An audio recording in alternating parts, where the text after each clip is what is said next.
Hello and welcome to the unboxing of Mirror Mastery.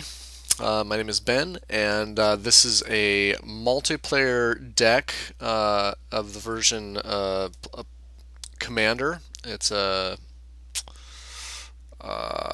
play style, I guess. What Commander is a 100 card singleton deck. There's only one card of each English name other than basic land, and the reason that I purchased it is because it comes with 15 new, never produced, never seen before cards that each of these decks contains, and they're geared towards multiplayer, and so I'm a definite multiplayer fan. So let's go ahead and open this puppy up, and let's try not to knock my camera off. Okay, so it's the this one is the blue, red, and green wedge. And yeah, okay. And it comes in a nice little plastic container to see that your large, oversized cards that they give you um, do not get damaged. And we're going to go ahead and take these out. And okay. And look at the nice, large, oversized foilies that they give you. Let's see if I can. Okay. Okay, so we have Animar, the Soul of Elements. It costs 3. It's a 1/1 protection from white and from black. Whenever you cast a creature spell, put a +1/+1 counter on it.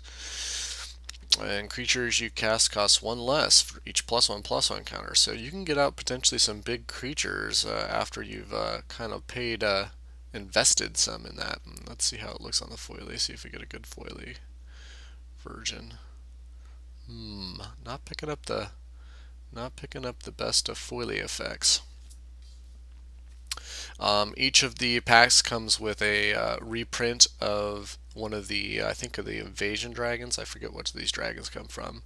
Whenever Annette the Dreamer deals combat damage, you may pay 3. If you do, exile the top card of your library face down. You may look at that card and play it without paying its mana cost, as long as Annette remains on the battlefield. And see if we get some foilie effects. Dark cards do not usually pick up the foilies as nice as like some of them. Riku, the Two Reflections. I believe this is the intended foilie master. Okay, there we got some good foilie effects. Whenever you cast an instant or sorcery on your spell, you may pay 2 if you do copy that spell, and you may choose new targets for that copy spell. 1 blue, 1 red. Whenever another non-token creature enters the battlefield, you may pay 2 green and blue, and you may put a token of that copy onto the battlefield. So that's quite powerful. We'll have to see how that works out. Okay, get rid of my little plastic container here. Open up the blue box. Okay, so each one comes with an inset. This will tell you a little bit about, like, how to play Magic, and usually a deck list and what the deck is geared towards. So this one will tell you a little bit about the deck, and this one will tell you a little bit about Magic. But I'm sure for everybody who's ever opened up a pre-construct stuff, they're quite familiar with that. And open up, get the cards, throw the cellophane away, and then let's go ahead and look at the cards. So I'm going to go ahead and switch positions here. Okay. Okay, so first card is the Riku 2 Reflections. We kind of saw what he did. Magus of the Vineyard. Pay 1 and you get at the beginning of each player's main combat, pre-combat main phase, that player adds 2. So it's definitely a mana enabler. Okay, that's really pretty cool. Veteran Explorer, when it's put into the graveyard, each player may search for his library for up to 2 basic lands. Then each player who searched his or her library shuffles. So it's an interesting political card that gives the benefit for everybody. Enters the battlefield. Fierce Empath enters the battlefield. You may search your library for a creature cost 6 or greater, reveal it, and put it into your hand. So I guess that's one of the ways that you can get large creatures, so that you may hopefully make copies of them with the Riku. Whenever a creature deals combat damage to one of your opponents, its controller may draw a card. Ooh, that is a nice political card. It encourages Everybody to attack everybody else but you because they get to draw a card. Also kind of means that you would kind of want to draw a card. You'd want to like be aggressive too because you don't want your opponents drawing cards without you. We already saw this one. It'll enable you to pay high cost creatures as long as you played some creatures and got some plus one counters on a mirror. Conundrum Sphinx. Man, a lot of text on these cards. Whenever Sphinx attacks, each player names a card, then each player reveals the top card of his or her library. If that card the player revealed is the one that she or he named, that player puts it into his or her hand. If not, that player puts it on the bottom of his library. Interesting. Don't know what to say about that. That'd have to be played with. It has the evoke Ether Snipe. When Ether Snipe enters the battlefield, return target non-land permanent to its owner hand. So it's a bounce.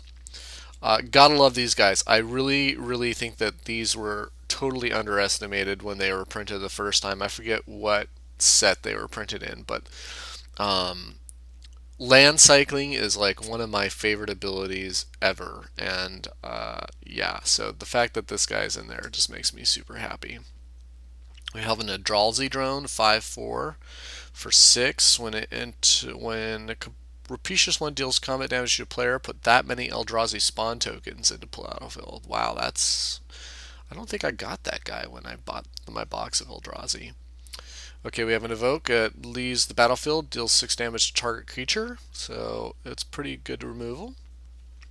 Vanishing, when it enters or leaves the battlefield, return another creature card from your graveyard to your hand. Okay, interesting. Forest cycling, but it does have the benefit of acting almost like a Gilded Lotus for green. Adds 3 green mana to your mana pool, so that's pretty nice. I guess you'd only cycle it in the very beginning. Landfall, whenever land enters battlefield, this creature gets +4/+4 in trample. That's huge. Got lots of big goodies here. Deals combat damage to opponent, deals damage to each other opponent. Okay, that's good in multiplayer. I don't think I've seen that guy before. I wonder if he's one of the special printed cards specifically for the commander sets, because that is very multiplayer-ish. The one that we saw earlier that lets you attack and draw cards whenever a creature, that's definitely one of the prints for the commander decks that was kind of multiplayer encouraged. When it enters the battlefield, you may return target red sorcery. When it enters the battlefield, you may return target blue instant. Okay, so mountain cycling and forest cycling. I do like the fact that cards have cycling. It just makes them way more useful. Destroys target land when it enters the battlefield. Another evoker. We have the Annette the Dreamer, which we already saw on our thing. Okay, Corrosion Tusker. Cycling this guy is actually. I've cycled this guy more often than I play him just because he costs 7. And really, he draws you a card and gets you a land. So he's kind of a little bit like the Cultivate, a little bit. Simic Sky Swallower costs quite a bit, but he's flying Trample and Shroud, so you can't get more, you know, beefy than that. Okay, so I haven't seen this guy, so this guy must be like specific to the commander set. When Transgorger enters the battlefield, you may search your library for any number of lands, exile them, and shuffle your library. Its power and toughness becomes equal to the number of cards exiled this way. It's a 6/6. If you exile 0, does that mean he's a 0/0? Questions about rules on that guy. I don't know how he plays. Is he a 6/6 plus in addition to? Like, if you exile 3 lands, does he become a 9/9 trampler? Or does he become a 3/3? And if I exile 0, he's a 0/0 for 8? That's pretty spendy. Uh, when opponents have 7 or more lands, he costs 6 less to play, so he could be potentially pretty cheap, especially in a multiplayer game. This guy costs 8. At the beginning of each upkeep, does 3 damage to target creature or player. That's pretty nice. Something from the Rise of Eldrazi. We've already seen some Eldrazi guys. Ooh, I didn't know this guy was in the deck. A Garruk. I got a Planeswalker. Yay! And I don't think I have this guy actually, oddly enough. So yeah, this is Nice. Okay, all of the commander decks come with Soul Ring, and really, if you've never played with Soul Ring, I encourage you to do so. It is an amazingly powerful card. I would probably say that it's on par with some of the Power Nine, just because it's an awesome card. And each of the commander decks comes with one. So since I bought five, I now have five more of these guys to kind of tinker around with. Okay, we got mana filtering. We have go get you some land. Search your library for two basic land cards and put them in a hand. So it's not an accelerator, but it will get you the color requirements you need if you're short color requirements. Okay, we got another mana filtering, lightning greaves. I do prefer the new M12, the hexproof things. When it enters the battlefield, you draw a card, and it does some mana filtering too. Okay, we have the blue-green mana filtering. Each of these decks comes with creature enchantments that are very sort of interesting in their multiplayer political aspect. This one gives a creature +2/+2 and flying, and it can't attack you or a planeswalker you control. So you can make your own creature +2/+2 and flying, and whack somebody ahead over with a better creature who's enchanted with a creature aura.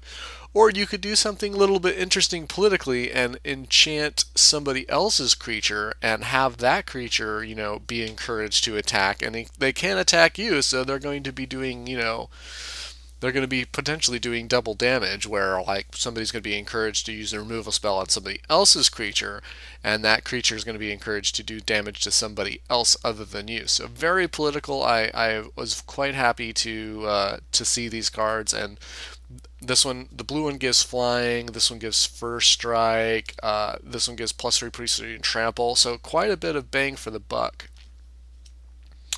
And you figure that most people that are going to use a removal spell are going to go for a 2-for-1. So they're probably going to remove, the creature that enchanted. But if you were to enchant another person's creature, that removal spell would of course remove your opponent's creature for you. So it's sort of like opponent's creature becomes beefy, or opponent's creature is like destroyed. So it's kind of interesting that this is kind of a form of creature removal in a sense.